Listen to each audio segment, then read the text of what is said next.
What is the MOAB? A brief overview of the biggest non-nuclear bomb. Today, for the first time, the Massive Ordnance Air Blast, or the mother of all bombs, was dropped by the U.S. Armed Forces, used against an ISIS target in Afghanistan. But what is the MOAB? Why have we never dropped one before? And will there be more drops? The MOAB is formally known as GBU-43/B Massive Ordnance Air Blast, a giant 21,600-pound bombshell filled with composition H6, a military explosive that mixes TNT, RDX explosive, nitrocellulose explosive, and a few other ingredients to make an explosive roughly 1 1/3 times as powerful as TNT. The MOAB has an explosive force of 11 tons of TNT and has a 1-mile blast radius.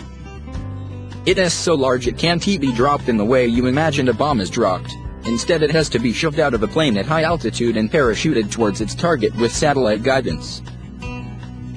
Despite that, though, the MOAB isn't intended to hit the ground and explode.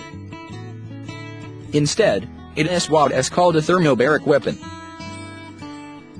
It uses oxygen from the surrounding air to set off the blast, and the result is an explosive with an exceptionally long blast wave.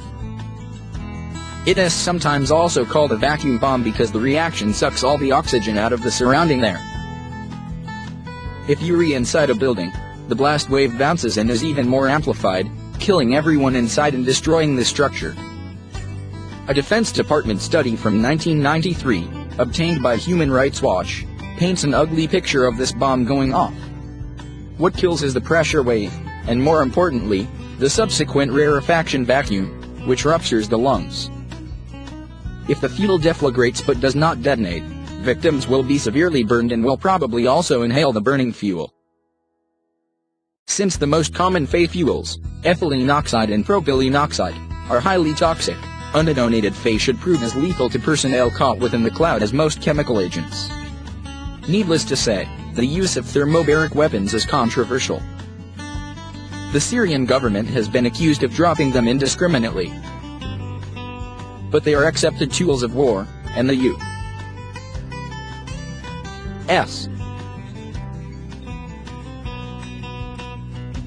military has made extensive use of smaller weapons like the XM1060 40mm grenade and the AGM-114N Hellfire 2 missile.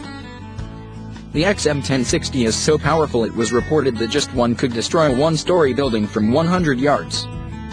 It is still unclear how much damage was done, or whether there will be future blasts. Even the military has, historically, been reluctant to use the MOAB. Even in 2003, when one was shipped to the Persian Gulf, it was seen more as an intimidation tool than an effective munition. While it is not entirely certain just how many MOABs there are, only a small number of them have been reported to ever be manufactured. So it is unlikely this will become a common feature of modern warfare, and frankly, considering the effects of the bomb, that may be for the best.